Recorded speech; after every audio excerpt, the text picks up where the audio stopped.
Greetings, Minecrafters, and welcome to another pleasurable, hopefully, discussion on all things Minecraft. My name is Dr. Kimberly Quinn, and I am here to help you become the boss of your brains. I haven't said that in a while. I gotta get a little more consistent with that, because that is the main theme of Minecraft, is to become the boss of your brain. So what we're going to talk about today is the Thanksgiving challenge. So, since there is no such thing as an ideal family, occasionally there's a prickly pear or two sometimes, or if it's a Friendsgiving you have. We're not even talking about anything enormously deep. There's obviously a spectrum of pains in the asses. So you got like mild to toxic, right? We'll leave the toxics alone for today, because that's not really where we're going with this. But just regular challenging personalities. And often the holidays can, of course, be amazing and wonderful, and people get together and we haven't seen each other in a long time and all that stuff. And also for, I would say, many people, again, scale of issues, for some of them it's super painful. Some people avoid them. Some people, for the most part, like them and look forward to them, and they still have to kind of get a little bit of armor up for that one person who's annoying, and there might be a sister-in-law or brother-in-law, or not true for me, I love mine, just saying that. But somebody who's there by default, and you have to deal with them every year. And we've got, often there's a controlling parent or grandparent who says way too much and annoys the what out of us. So this is the Thanksgiving challenge, because we're gonna talk about finding your Zen place. And really, this is like how to be, that challenging person whisperer, because the best way to deal with these people too is just not to even let them get one more piece of you. And here's what we're going to do. We're going to talk about the 4 main tips. Maybe there's 5. I got 4 in my head, and then I got like a 5th that's brewing.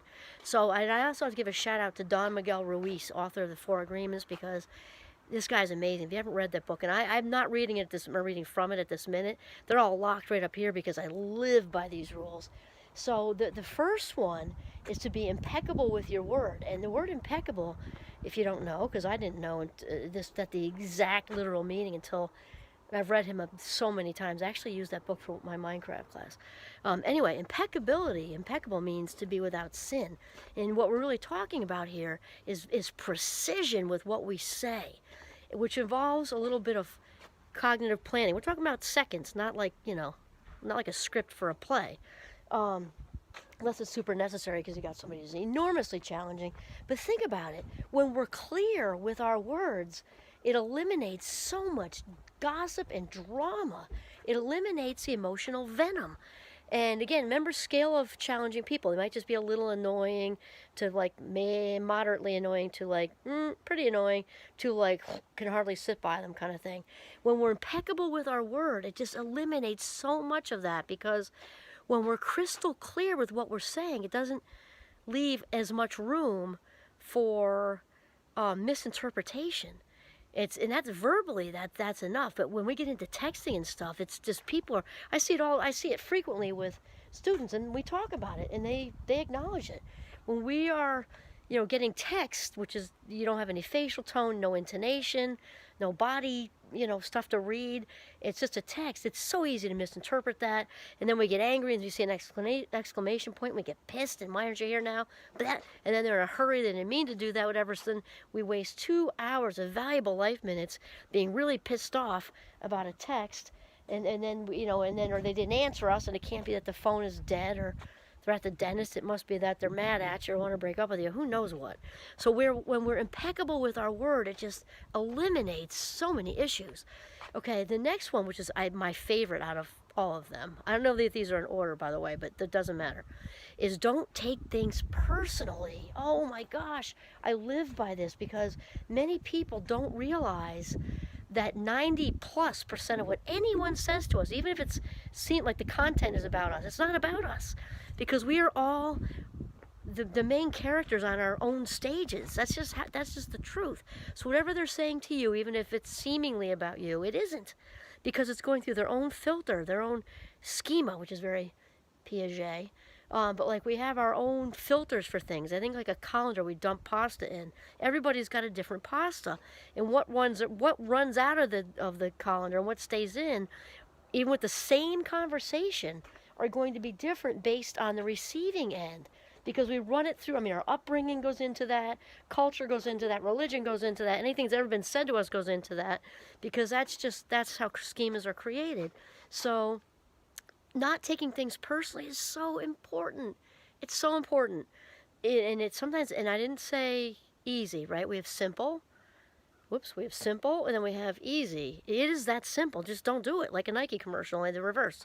Just don't take things personally and realize it's about them. And it makes taking the high road so much easier when you really get that whatever they're saying is about them and who cares, right? Another one is not to make assumptions. And of course, as a cognitive psychology person, this is also a favorite because it goes along with that texting thing. So often we make assumptions and we waste valuable life minutes stewing and brewing about things that aren't even true. And so then we respond, or actually if we reacting faster usually doesn't go well for us. Often we react, responding is better. We react like a knee-jerk reaction, and then we're reacting to a non-truth because it's a misinterpretation. It's like a distorted truth. Then that person's going to react to your distorted truth. So the distortion is like a bad '70s chain letter. It just keeps going. Or like that game we probably all played. I definitely did, or activity maybe I'd say in kindergarten or first grade when back then we had big classes like 26 kids or I don't even know. And you start something like, I'm going to my grandmother's house and I'm going to bring, and you make up whatever sentence. By the time it gets around to like the 26th kid, it doesn't even moderately, not even at all resemble what the original sentence was. So think about that in grown-up version. We're not better than the kindergartners with that, especially since they weren't dealing with texting. At least they had faces and they could, hear something and look at you and, lip read or body signals read. I did not say that right. You know what I'm saying? Facial expressions and body language. There we go. And just out here, it's very distracting because it's so beautiful. There are the goats doing their thing. So it's like that telephone game. Only it's easier on text to screw it up. So one distorted reaction leads to another distorted reaction, and so on and so on and so on and so on and so on. Okay. So far we have been impeccable with your word because it eliminates, strongly reduces, and possibly eliminates lots of unnecessary drama and emotional poison. Don't take things personally because it's about the other person. Like 98% of whatever they're saying. Stay away from the content, doesn't matter. And don't make assumptions because they don't go well for us. Here's the thing, when in doubt, ask. And this is one thing I love about the Aspies. It's a generalization, so it won't be everybody. But I love our oldest daughter. Well, obviously I love my oldest daughter. One of the many things I love about her is because of her very logical, linear thinking that also has to make sense. They don't do this very much. And I've known lots of people. Well, she likes to say Asperger's, even though it's now called high-functioning autism. She does not like those words.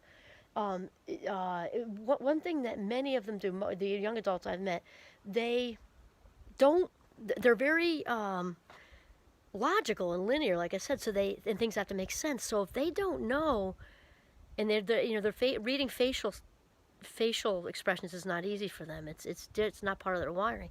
So they ask, and our oldest daughter, Caitlin, will ask, are you, how do you feel? What do you think? Like, because she can't tell. So, and then, I mean, isn't that a great plan if the whole world were like that?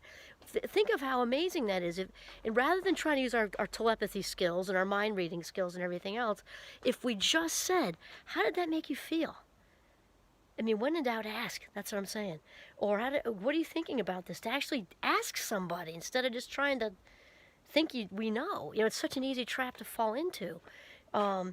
Okay, so don't make assumptions. Then the last one, I guess these are all my favorites. I really love the don't take things personally. And also the always do your best. This is one thing I probably bring up in my Minecraft class, I think, most days. Let's say that, most days, because I usually have some recovering perfectionists in there, too. And when we set the bar at do our best, it's one we can always meet, right? It's adjustable. And I remember I was at a Melissa Estridge concert because my very best friend from growing up, my rooftop friend, for those of you who kind of aware of her name, I think it's sort of sticking. Well, she's a Melissa Estridge groupie, and so I wouldn't say dragged because I enjoyed it. I knew exactly one song come through my window, but she was very nice. And in the concert, she said, I mean, she's such a good vibe. I can't even tell you. And I feel like I know her after being there because her concerts are very like intimate. They're small, and she gave me her guitar pick actually, which is kind of neat. And then of course I gave it to my rooftop friend because she's a total groupie and she loved it. She has it, I think, like in a plastic thing somewhere. Anyway, Melissa says, I mean, I do my best every day in every way. I love that. I do my best every day in every way. It's a bar we can always meet. Always is not a word I use often. There are certain times where it applies because it's adjustable. And I tell my students right about now, I just actually said it this week, because some of them, there's occasionally like a handful, life happens, and maybe they're usually an A student and life happened. And I say, look at that, it's a tough sell because they're focused on grades and things, but it does make them feel better because we talk about it. If you got a B minus or a C and, something horrible happened in your family, and I've been there at Champlain for 12 years, so statistically speaking, right, you're going to have some so I had a student once who the whole semester he was dealing with letting his 17-year-old best friend go because he had very advanced leukemia. I mean, that's just one circumstance, right? So professors are very, we're good people and we're flexible and we do everything we can. And he just, it didn't matter. He was so sad, that, and as explain, that's like kind of an extreme situation.